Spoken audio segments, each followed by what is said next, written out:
रोटी खाने से इंसान को डायबिटीज है या रोटी जहर के समान है। बहुत लोगों को लगता है कि रोटी बहुत हेल्दी है। रोटी के बारे में, क्योंकि मैं भी बहुत रील्स बनाता हूँ जिसमें रोटी के बारे में जब उन लोगों को बताता हूँ कि रोटी ये प्रॉब्लम दे सकती है, ये कर सकती है, तो काफी बहुत अभद्र भाषा का इस्तेमाल करते हैं। जब आप व्हीट खाते हो तो ऑब्वियसली आपका इंसुलिन स्पाइक होता है, आपको भूख होगी थोड़ी सी लेकिन आप ज्यादा खाओगे। अब उसके बाद वही गेम खत्म नहीं है, दाल भी खाएगा, सोर्स ऑफ कार्ब्स, चावल भी खाएगा, कि ये सब शुगर में कन्वर्ट हो रहा है। हमें मुंह में मिठास नहीं लग रही है, लेकिन हमें लगता है कि कोई चीज नमकीन है तो वो मीठी नहीं है, लेकिन बॉडी को समझ में वही आता है, वो शुगर खाओ चाहे वो खाओ। लोगों के लिए शुगर शुगर होती है, पर ये नहीं समझ आता कि रोटी है वो भी शुगर ही है एक तरह। ऑब्वियसली आपको भी पता है कि हमारा देश डायबिटिक नेशन हो चुका है, वो है। हम जिस दिन एक्सेप्ट कर लेंगे कि हाँ कहीं ना कहीं हमारे घर का खाना ही है जो हमें बीमार कर रहा है, तो आई थिंक आधे से ज्यादा क्रॉनिक कंडीशंस आप फ्यूचर में हरा सकते हो। जहां तक रोटी की बात है दोस्तों, सो रोटी का जो ग्लाइसेमिक इंडेक्स है वो हाई हो, और wheat is a killer. Killer, exactly. Wheat क्या करता है, जब आप रोटी खाते हो सबसे पहले तो आपकी शुगर स्पाइक होती है क्योंकि फाइबर कम। अब पुराने जमाने में जो वीट था उसमें डिफरेंस था थोड़ा, एक तो वो म्यूटेटेड नहीं था। आजकल क्या है, जो नए नए जो वीट की वैरायटी Obviously. उसमें म्यूटेशन लैब में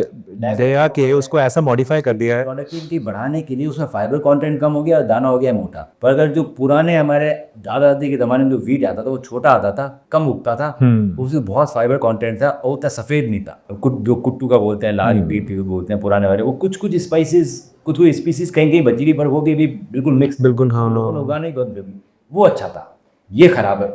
अब इसको खाने से क्या होता है, एक तो शुगर स्पाइक होता है।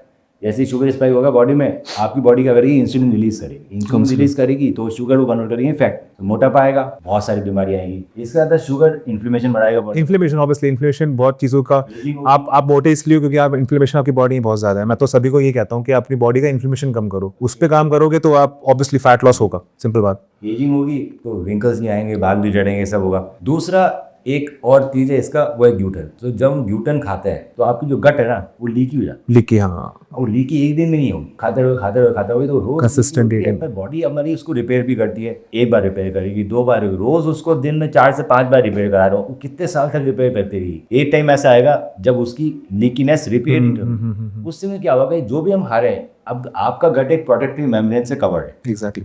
इससे क्या होता है कि जो हार्मफुल चीजें वो बाहर निकल जाती है और जो अच्छे न्यूट्रिएंट है वो एब्जॉर्ब होता है। करेक्ट। गट लीकी होने की वजह से क्या होता है, हार्मफुल चीजें जो आप खा रहे हो वो ब्लड में जाने लगता है। ब्लड में, हाँ। वो ब्लड में जाता है तो ब्लड क्या करता है, उसको समझता है ये फॉरेन ऑब्जेक्ट, तो उसके खिलाफ एंटीबॉडीज बनाता है। एंटीबॉडीज। और वो एंटीबॉडीज आपके शरीर पे ही अटैक कर देती है, जिससे आपको ऑटोइम्यून डिजीज हो। So there is a long term studies in many research paper कि इसको खाने से डायबिटीज, हाइपरटेंशन, थायराइड, जो ऑटोइम्यून डिजीज है हमारी बॉडी में, वो भी बढ़ जाए। मैं मेरे इंस्टाग्राम पे लोग पूछ रहे हैं कि वेट नहीं है तो क्या खाएं, मेरे पास हो जवाब नहीं भी क्या। अब जैसे मेरी खुद की 2 रेसिपीज हैं, जैसे मैं घर में आई यूज आलमंड फ्लोर, सो आप आलमंड फ्लोर का रोटी इस्तेमाल कर सकते हो, बिल्कुल इन्फ्लेमेशन नहीं देगा। क्योंकि मेरे पास ही बहुत सारे क्लाइंट्स आते हैं जो डायबिटिक हैं, ब्लड प्रेशर, पीसीओएस, सो उनको करना होता है फैट्स प्रोटीन का, तो मैं उनको आलमंड भी रिकमेंड करता हूँ। सेकेंड हो गया कि आप एग और पनीर का रोटी बना सकते हैं, जो मैंने खुद ने क्रिएट किया है, काफी लोगों को पसंद भी आई है।